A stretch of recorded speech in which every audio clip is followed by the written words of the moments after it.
al-quwwatur ruhaniyah, kekuatan spiritual yang dimiliki oleh kiai. Kiai Wahab, Kiai Mahrus, ya alim, intelek, ya aktivis, pejuang, ya sakti. Masya Allah. Kiai Wahab, Kiai Mahrus, dua orang ini. Kiai Mahrus dari Boyo, saya santrinya. Ya alim, ya aktivis, ya sakti, ya kaya, yang gak miskin banget gitu loh. Levelnya kiai kaya lah, levelnya kiai. Kiai Mahrus mobilnya motornya sampun merek Peugeot. Waktu itu wah, tahun 70 orang punya sedan Peugeot luar biasa. Kiai Ali Maksum Jogja, Holden. Kiai Wahab berapa? Kiai Wahab kenapa? Sepeda motor. Opel. Lalu kiai sudah kaya lah pada zamannya. Walhasil, tapi beliau itu mempunyai al-quwwatur ruhaniyah. Maka yang mewarisi pesantren Bahrul Ilmi ini juga harus membangun kekuatan ruhaniyah. The power of spiritual akan melahirkan the power of idea. Pertama, kita harus memperkuat basirah, the aim of heart. Setiap manusia punya basirah. Bal insanu ala nafsihi basirah. Apa itu basirah? The aim of heart, penglihatan batin. Gunanya itu apa? Untuk fa'alhamaha fujuraha wa taqwaha, membedakan mana baik mana buruk. Kiai harus punya mata hati. Oh ini santri yang beling ini. Oh ini santri cerdas. Oh ini santri baik. Oh ini santri enggak baik. Harus tahu itu. Oh tamu ini mau tamu baik-baik ini. Oh ini tamu ini nipu ini, menjilat ini. Sang dokter betul. Ki Hasim jaringan. Tamu macam-macam kan tamu ini. Oh tamu ini datang ke sini karena politik ini, enggak ada yang lain. Ketua NU harus begitu. Ketua umum PBNU harus punya basirah. Harus punya basirah. Ya nyung sewu. Waktu 212 Habib Rizik mau datang ke PBNU, saya tolak. Kalau mau ketemu saya di luar ayo, di restoran dari mana. Cuma kan nanti kalau datang ke PBNU, nanti dia ngomong semua umat Islam Indonesia termasuk NU di tangan saya. Gitu lah yang kita sedang hadapi seperti ini. Saya orang yang tidak tertarik bicara politik. Silahkan yang hobi berpolitik, yang ahlinya berpolitik silahkan. Saya tetap ingin ya menjadi orang yang peduli dengan keadilan, dengan kebenaran. Saya aktif di BPIP, Badan Pembinaan Ideologi Pancasila, sebagai anggota Dewan Pengarah yang dipimpin oleh Bu Megawati dan Pak Tri Sutrisno. Alhamdulillah bisa ikut andil dalam membina ideologi Pancasila. Insya Allah sebentar lagi bukunya udah siap, akan terbit panduan pelajaran Pancasila dari taman kanak-kanak sampai universitas dan juga untuk masyarakat umum. Insya Allah sebentar lagi terbit. Saya ditawari masuk partai politik. Mohon maaf, bukan bakat saya, bukan di situ tempatnya. Bukan tempat saya berpolitik. Nanti malah kalah dengan senior nanti. Kalau saya masuk PKB, ya kalah dengan Pak Muhaimin. Cara berpolitiknya lu ya. Kalau ngaji, ya ayo, nggak akan kalah saya insya Allah. Kalau ngaji, walhasil orang tuh harus tahu di mana tempatnya yang benar. Wala taqfu ma laisa laka bi'ilm, inna sam'a wal basar wal fuada kullu ulaika kana an mas'ula. Kamu jangan masuk ke wilayah yang kamu nggak ngerti. Kamu jangan masuk ke wilayah yang kamu nggak paham. Nggak ngerti politik, jangan politik. Nggak ngerti berbisnis, jangan berbisnis. Paham betul? Nggak ngerti agama, jangan fatwa. Nggak ngerti agama, fatwa, salah semua nanti. Kalau di pesantren lagi, waduh, kau ahli agama di pesantren, ya sudah nggak karu-karuan, salah semua. Walhasil, mudah-mudahan pemilu yang akan datang fi amnin wa aman. Siapa yang menang itulah presiden kita. Mudah-mudahan proses pemilihan umum, pemilu dan proses pilpres berjalan dengan baik, lancar. Mari kita bercermin. Afghanistan 40 tahun perang saudara. Suriah sudah 25 tahun. ada Syiah, ada Sunni, ada Jabhatun Nasrah, ada ISIS, ada Al-Qaeda, ada Alawiyin, macam-macam di Suriah itu saling perang. Di Irak belum selesai, masih Yaman masih bergejolak. Yang baru-baru saja ini, baru bulan-bulan ini, Sudan, antara tentara pasukan elit melawan pemerintah yang sah, tentara juga pemerintahnya, perang saudara. Libya, setelah terbunuhnya Muammar Gaddafi, hancur Libya. Minyaknya dikuasai orang luar, minyaknya dikuasai oleh orang luar. Orang pribuminya nggak ikut menikmati minyak. Walhasil, insya Allah Indonesia tidak seperti Timur Tengah, insya Allah. Karena kita punya prinsip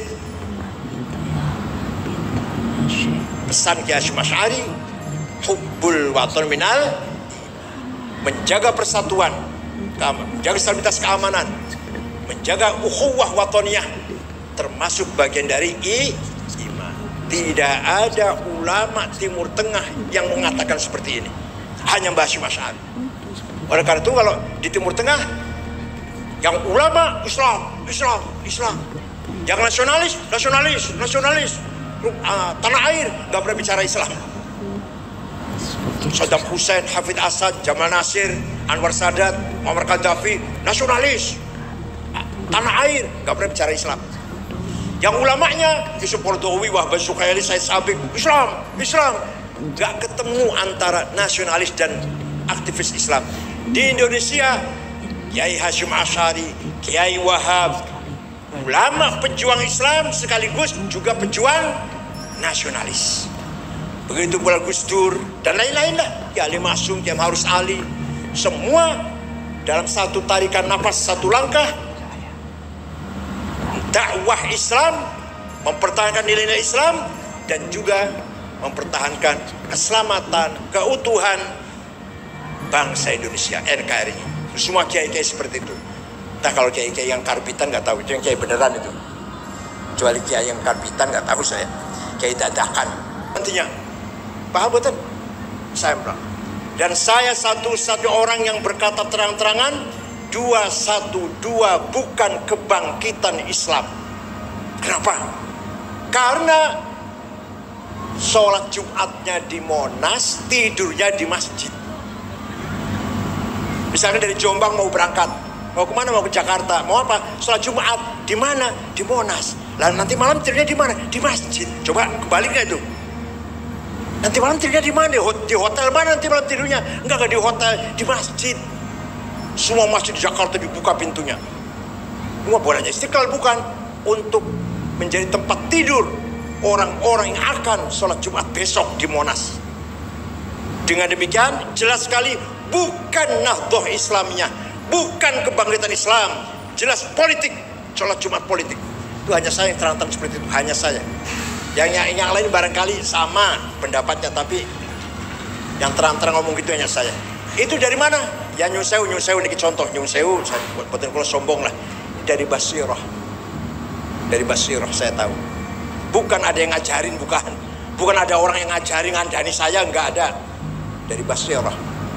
Kacamata batin, kacamata hati. Nah, jangankan pesantren, rumah tangga keluarga saja punya banyak anak, banyak cucu, harus punya basirah si kakek ini supaya tepat dalam rangka tarbiyah dari aulad bil ahfad.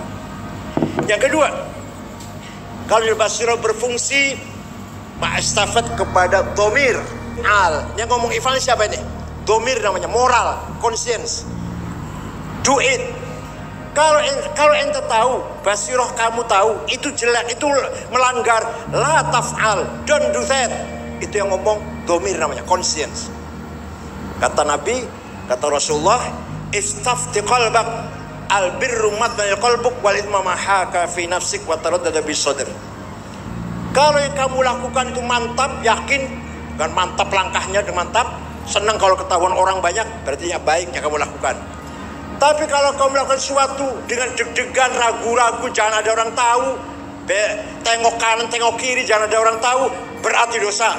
Nah, istri jangan tahu, anak jangan tahu, KPK jangan tahu, pasti itu pelanggaran yang dilakukan. Kalau deg-degan seperti itu, gampang kok. Apa kata hati kita? Istafti qalbak, tanya pada hatimu sendiri. Nah, hati di sini maksudnya bukan hati keseluruhan, tapi conscience, domir, moral. Nah, yang ketiga, ini singkat saja ini. Yang ketiga dalam rangka spiritual, fuad. Fuad ini deeper of heart, nurani lah, nurani kalau bahasa biasa. Apa itu? Maka dzabal fuadu ma ra'a. Fuad itu tidak mungkin bohong dan tidak mungkin salah. Yang salah, yang bohong itu cangkem. Wallahi sumpah saya tidak korupsi. Iya.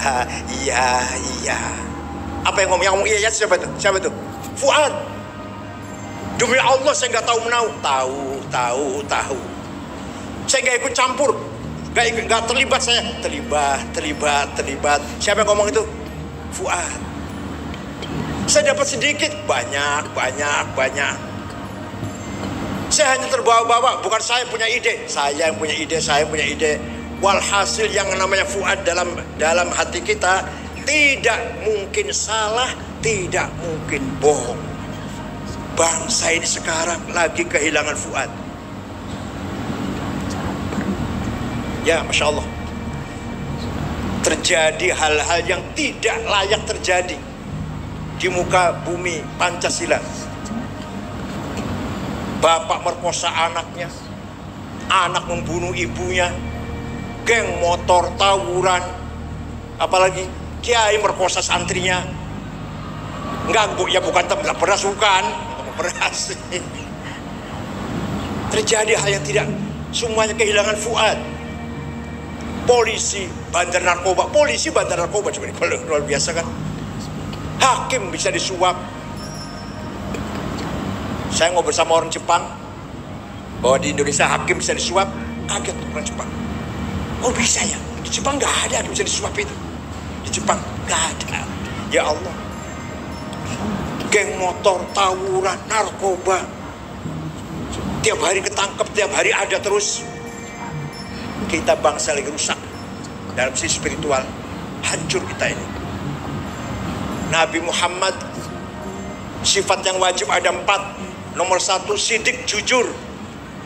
Ada yang ngomong yang wajib sidik jujur itu Nabi, kalau kita bukan Nabi. Jadi yang wajib jujur itu Nabi, kalau kita bukan Nabi, jadi tidak wajib jujur gitu. Walawittaba'al haqqu ahwa'ahum lafasadatis samawati wal ardu wa man fihin. Kalau kejujuran dikalahkan oleh kepentingan, hancurlah tatanan kehidupan di dunia ini. Yang korupsi 100 juta merugikan negara, negara rugi. Tapi yang korupsinya 8 triliun menghancurkan tatanan kehidupan bangsa ini. Itu hukumannya harus innama jazaa'ul ladzina yuharibuna Allah wa rasulah wa yas'auna fil ardi fasada ay yuqattalu aw yusallabu aw tuqta'a aydihim wa arjuluhum min khilaf aw yunfau min ard. Yang korupsi 100-200 juta di penjara, tak berapa lah, terserah berapa tahun. Tapi yang korupsi 8 triliun kalau terbukti, yuqattalu, bunuh, yusallabu, salib, tuqta'a aydihim wa arjuluhum min khilaf, potong 2 tangan 2 kakinya, yunfal ard, buang ke laut. Karena apa? Yas'auna fil ardi fasada, menghancurkan kehidupan berbangsa ini, kehidupan negara hancur. Kalau 100-200 juta merugikan, bukan menghancurkan. Negara nggak hancur, ada korupsi 100-200, tapi negara rugi. Tapi di penjara berapa tahun. Tapi kalau 8 triliun, ya Allah, 8 triliun untuk bangun Jombang, untuk bangun Kabupaten Jombang 8 triliun, jalan halus semua, rumah sakit bagus semua, sekolah, taman kanak-kanak, SD, SMP, SMA, Universitas Mentereng semuanya, kiai-kiai umroh semua, Masya Allah.